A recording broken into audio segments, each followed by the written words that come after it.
Yes, this is what you get when you come to the point. You never know what you might get. That's the point of it. Yeah, I was going to say, you better bring that to me. I already went through this once. I already know I need this. All right. The song says there's more love somewhere. There's more joy. There's more peace. One of the ways we find it is through forgiveness. Everyone's heard it said we should forgive others. It's central in all the world's religions and many philosophies as well. As kids, we're often told by our parents or some adult figure, say you're sorry now. As if we argue or fought with some of our siblings or playmates.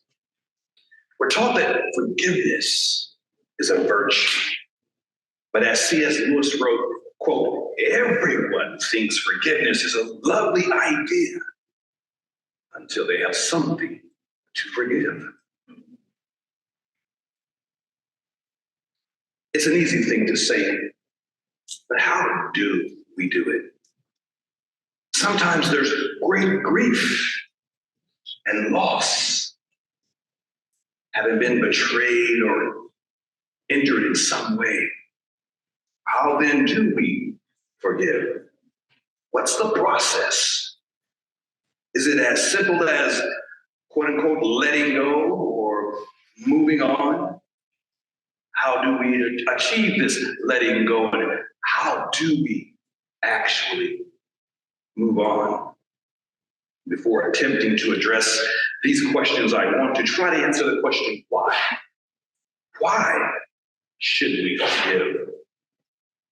And Dr. Stephen Standiford, the chief surgeon at the Cancer Treatment Centers of America, explains the undeniable connection between forgiveness and overall well-being. He has evidence indicating that harboring unresolved resentment weakens the immune system.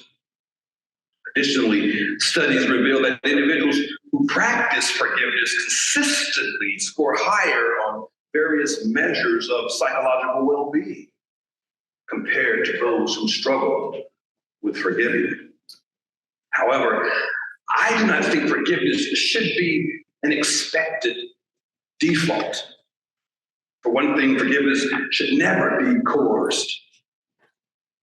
It is often too delicate, too intricate, too personal a process to prescribe to everyone in every situation across the board, and especially to expect it from an injured party would only add more stress. Would you agree?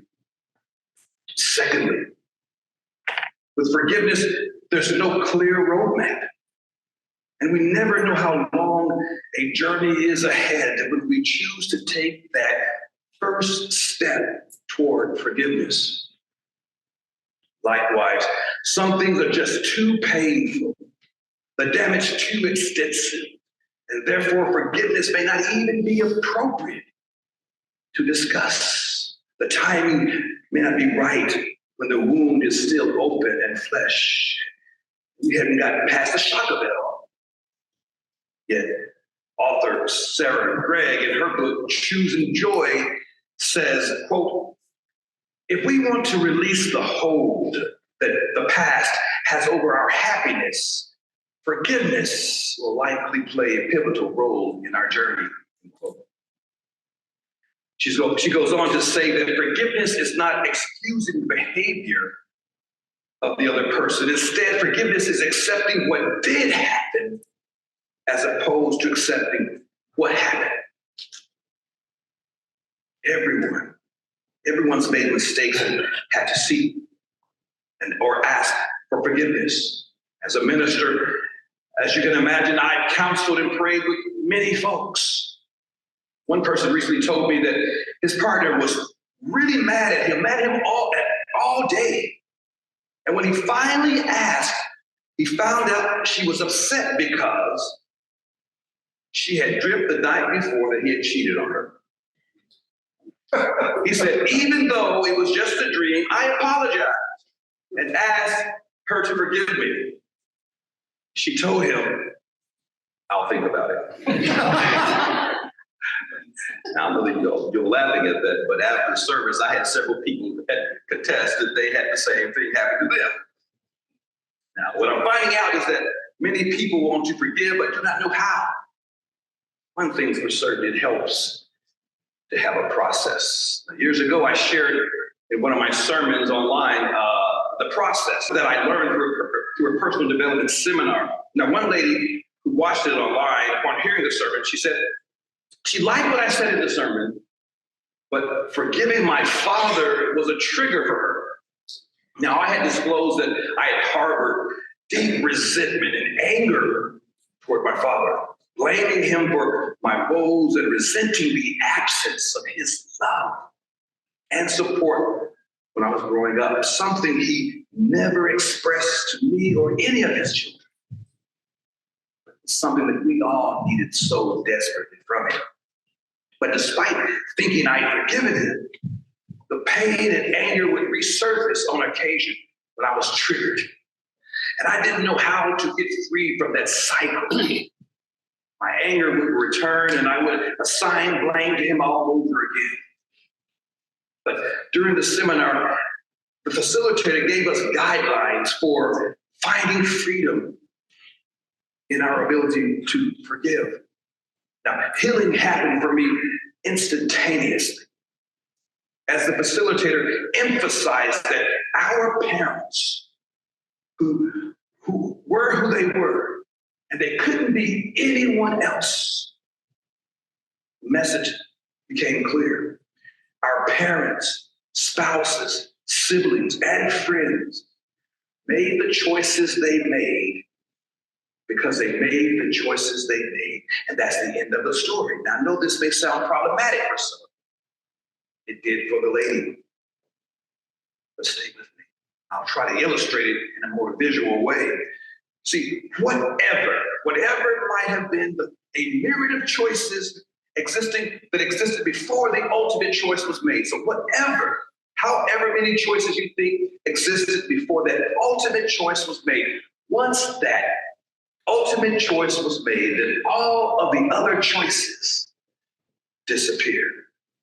So it's not like the three doors on the old TV show, Let's Make a Deal. When you choose door 3, you get to see what you didn't get. You don't get to see what's behind door 1 and 2. When you choose door 3, then the doors 1 and 2 disappear as though they never existed, because in reality, they don't. Nothing from your past is changeable. Even if you could look back into a situation to see a million different choices that were available to you or to someone else, the only real choice was the actual choice that was made.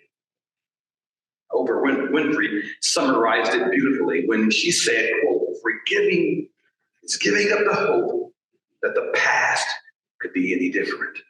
It's letting go so the past doesn't hold you prisoner," end quote.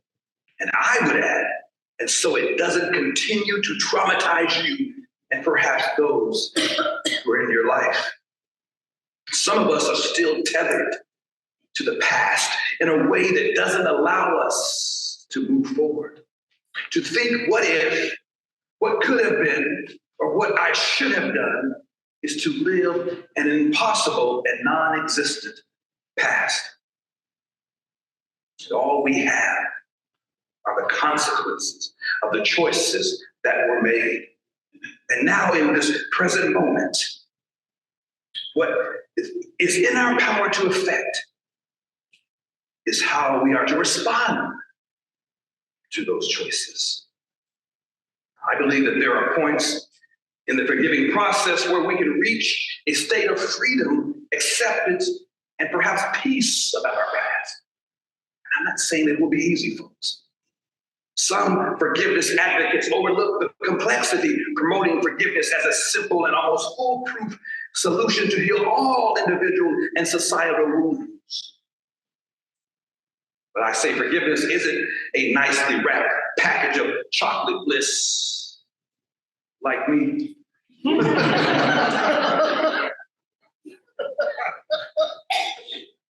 It's often difficult, downright messy, and bittersweet. Like me. Because it always stems from some sort of damage, and often the grief resulting from it. There are many roads that could lead one to forgiveness. There's no one size that fits all. And forgiveness may not be for all people in all circumstances. For instance, I don't believe it's my place to absolve others of offenses that they may have committed against someone else. But if we can make it through the hardest part, forgiveness can lead to a better health, better relationships, and a longer and happier life. I guarantee you, folks. There is a sweetness waiting on the other side of the struggle. And even with that said, my friends, forgiveness is but an invitation, not a requirement. And it's not always pain-free. Often there's a little sting before the sweetness comes. Let me illustrate. Remember that little thing I gave you? So those of you here that are here, if you feel adventurous with your digestive systems and taste buds, I invite you now to a little experiment. This is a warhead candy passed out to you. Now you can open it, but don't put it in your mouth yet, all right? Don't put it until I say so. Something I want us to do together, all right? You got it? Right, I hear some of the plastics still rolling, so I'm gonna give you another 5 seconds. 1, 2, 3, 4, 5. All right. So like forgiveness, when you first taste the candy, it will be a little disturbing. Perhaps a little painful. But if you can hang in there, they're telling us 30 seconds, it will become sweet and delicious. Now, you ready? All right, let's do it. Oh, great. All right. See your faces. Hold on. We can do it. Uh-oh, somebody's crying over there in the corner. Come on. Sometimes this is what forgiveness feels like. Or shall I say tastes like. We're almost there. Oh, I see some of you already took it after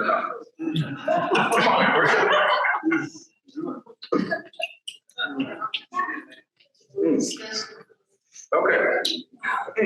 All right. The sweetness. Okay. I'm going to take it out because I got a reflection to talk about. You keep yours in. Marley, I need a glass of water.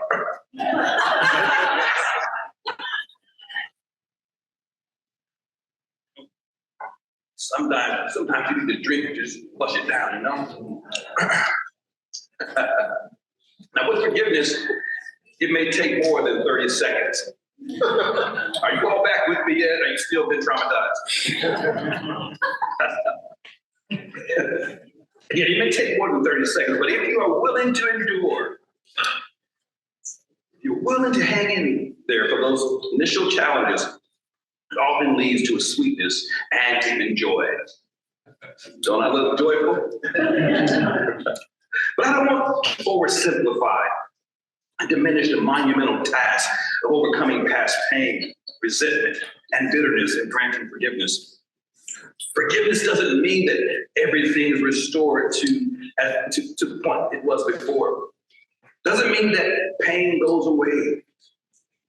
But it can help the echoes of your past to transform into sources of strength, compassion, and hope. When it comes to forgiveness, I feel that it is important to address the grief that is so often attached to it, that is attached to the loss or damage that has occurred. Author Nora McInerny tells of a time she lost her pregnancy, her father, and her husband, all in a span of several months. In a TED Talk, she expressed her disdain for the term, quote unquote, moving on. She says that what that means to her was that her late husband, Aaron's life and death and love were just moments that she supposedly could just leave behind. She said, quote, the people we love, whom we lost, are still present with us. Speaking of her late husband, she says, he's present with me. The work that I do and the child that we had together. In these 3 other children I'm raising who never met him and who shared none of his DNA, but who are only in my life because I had him and because I lost him. She continues, quote, he is present in my marriage to Matthew, my new husband, because Aaron's life and love and death made me the person Mac wanted to marry. I don't say anything else today, folks. That's it right there. She said, Aaron's life and love and death made me the person that Matthew wanted to marry. And she goes on and says this, so I've not moved on from Aaron. I've moved forward with him. Lord is correct, folks. All of what we've been through in life, the good, the bad, the ugly, the betrayal, the heartbreak, made us the people we are today. The past is not a collection of moments to move on from, but a lifetime of learning, hurting and healing, loving and laughing, forgiving and being forgiven, that we move forward with. Not moments to move on from, but moments we move forward with. So I encourage all of us, let's keep moving forward.